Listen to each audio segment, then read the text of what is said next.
I'll come back to second Peter and then I'll come back. Thanks, John. Why is it that over the last couple months, President Biden's been so much tougher on Russia than he is on China? I wouldn't agree with the premise of the question, Peter.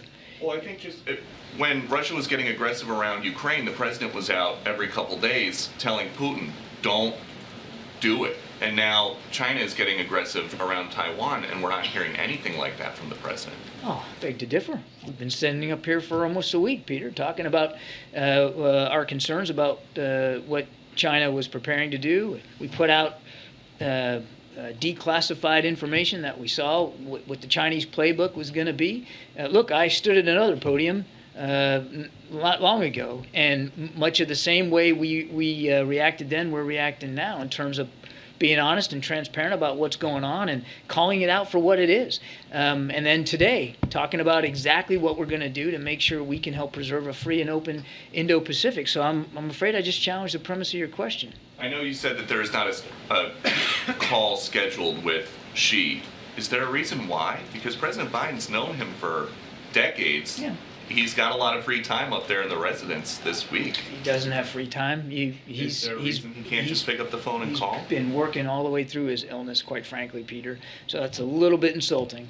And as for a call, it is. It is. That someone who is isolating by themselves. You suggested he has a lot of free time, as if he's not doing anything, and you know that's not the case, Mr. Doocy. Now look, as for a call with President Xi, I don't have anything on the president's schedule to speak to.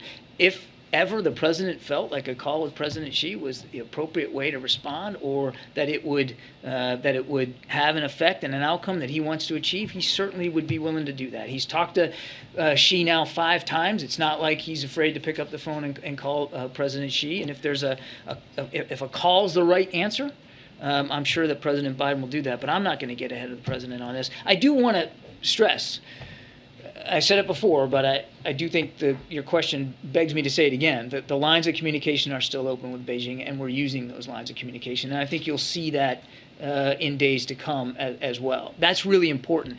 And that's one of the reasons why President Biden made that call a week or so ago, was to make sure, and you saw it in Kareen's readout, to make sure that those lines of communication stay open, and they are.